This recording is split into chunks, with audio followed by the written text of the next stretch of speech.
My name is Courtney LeBoeuf, and I'm here tonight to speak with you about my experience as a breast cancer survivor. The last time I stood on this field to give a speech was at my high school graduation, 14 years ago.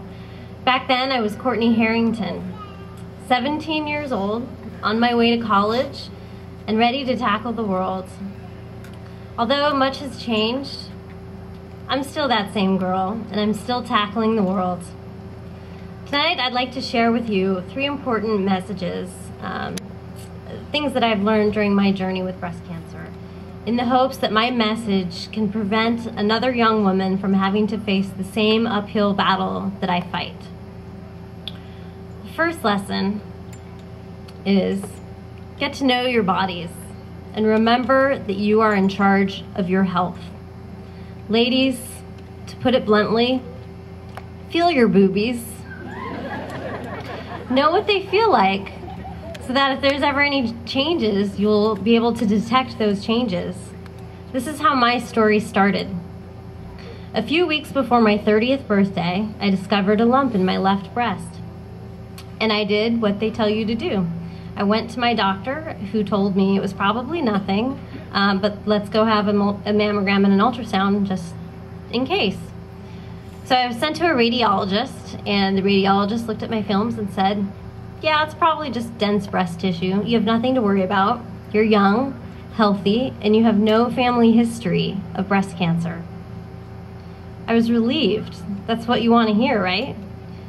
So I went about the business of enjoying my life, and I celebrated my 30th birthday with no shortage of parties with family and friends, and things were going great. I had this great job as an environmental lawyer, and I was married to a wonderful guy who had just started his own business.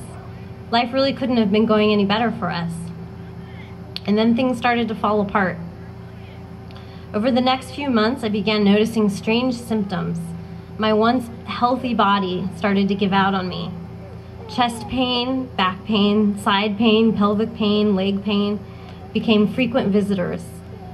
And I knew that something was really wrong.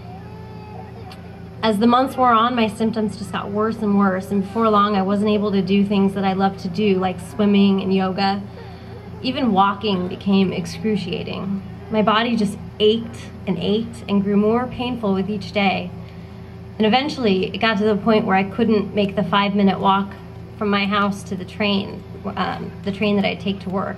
My husband had to drive me, and that's when I knew something was really, really wrong.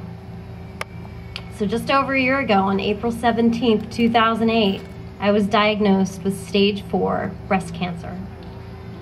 There is no stage 5. Stage 4 is as bad as it gets. It means that the cancer has spread to other parts of your body. And my scans showed that I had cancer everywhere. My liver, my lungs, and nearly all of my bones. I was told that it was incurable and that I would have at most 2 years to live. I was devastated. What do you do when somebody tells you that?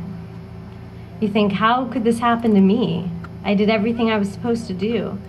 I thought, I felt the lump and I went in for my mammogram and ultrasound. This is what we're told we're supposed to do. But unfortunately, I was misdiagnosed, and the cancer went undetected in my body for 8 months, spreading all over my body during that time. A simple biopsy would have determined that dense breast tissue was more than that it was cancer, and an aggressive form of cancer. So, ladies and gentlemen, if you notice a lump, this applies to men as well. If you notice a lump and you're told that it's nothing, demand a biopsy, because as I learned the hard way, a mammogram and an ultrasound are not always enough. So coming back to my first lesson, get to know your bodies and remember that you are in charge of your health. The second important lesson that I learned on my journey with breast cancer is that it takes a team to win this race. No one can do it alone. I know I certainly couldn't. Although it's an individual who has the cancer, it's the team that beats it. As the race of my life began, I knew that in order to win it, I had to have the best coach and the best team. So with the help of my husband Jay and some of our friends, we found an amazing doctor who believed in an integrative approach to healing cancer patients. So as part of my team, I have an acupuncturist, an herbalist, a masseuse, a nutritionist, a fitness expert, and a mental health professional. Very important. My team includes the American Cancer Society, who provided us with incredible resources to learn everything we could about new treatments and research for cancer. My team also includes an amazing network of family and friends. During my treatment, and even now, Team Courtney rallies together to provide meals, house cleaning services, spa gift certificates, fresh flowers, cards, phone calls, emails, and importantly, prayers. My team also includes all of you out here tonight, making a difference just by being here and fighting back against cancer. A few months into my treatment, something quite remarkable happened. The team started winning. By August, my tumor markers were normal. They were normal in September too. October, still normal. November, normal. It had worked. The drugs, the prayers, the love and support had all come together to accomplish the impossible. Although I was told that what I have is not curable, I was in remission. I wish I could say that this is where my battle with cancer ended, but unfortunately I learned this January that the cancer has spread to my brain now. The chemo drugs that I was on to get into remission don't cross the blood-brain barrier, so they aren't able to reach the brain. And so my race continues, and again I fight. I've been placed on a new drug to treat the brain tumors, and just last week I received targeted radiation to actually destroy the tumors.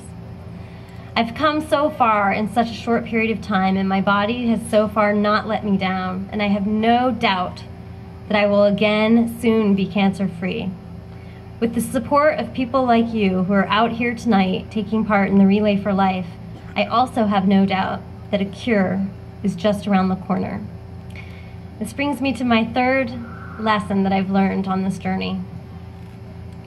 Although cancer may have taken many things from me, my hair, my health, and at times even my energy, there are so many things that cancer will never take from me. Cancer will never take away my amazing support network of family and friends. Cancer will never take away my dreams. Cancer won't ever take away the deep love, respect, admiration I have for my husband, my family, and my friends. And it will never, ever take my courage or my hope. Thank you.